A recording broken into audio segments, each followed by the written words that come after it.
So, talking about water baptism, and tell us about the practical end of water baptism, and as we do the practical, what it's symbolizing in the spirit.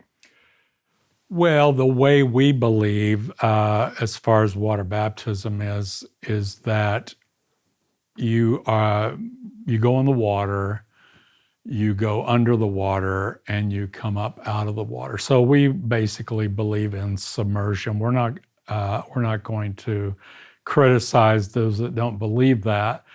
But what does it represent? Well, when you go under the water, you are identifying with Christ in his death. What happens when you die? Well, we bury you. And so you go under the water in a watery grave, per se. You're buried with Christ. And then when you come up out of the water, you're raised with Christ. So it's basically demonstrating the death, burial, and resurrection. There's an Old Testament story or scripture that would give us a little more insight into that.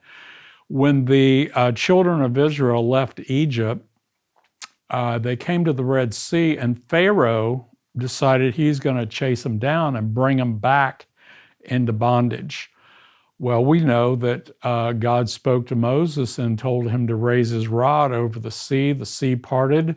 They went through the sea. And if we look at 1 Corinthians, I believe it's chapter 10, the Bible talks about that as being baptized into Moses.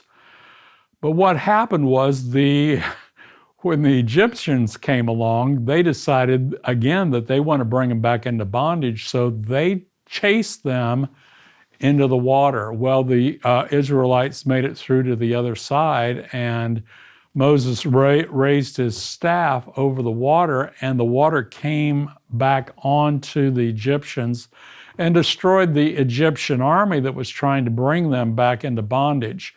Well, that's the same way, really, when we are identified with Christ in his death, burial, and resurrection.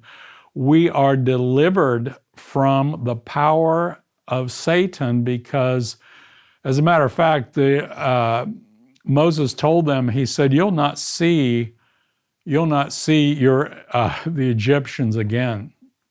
And so it's really not just the death, burial, and resurrection, but it's a breaking off of the old bondage completely.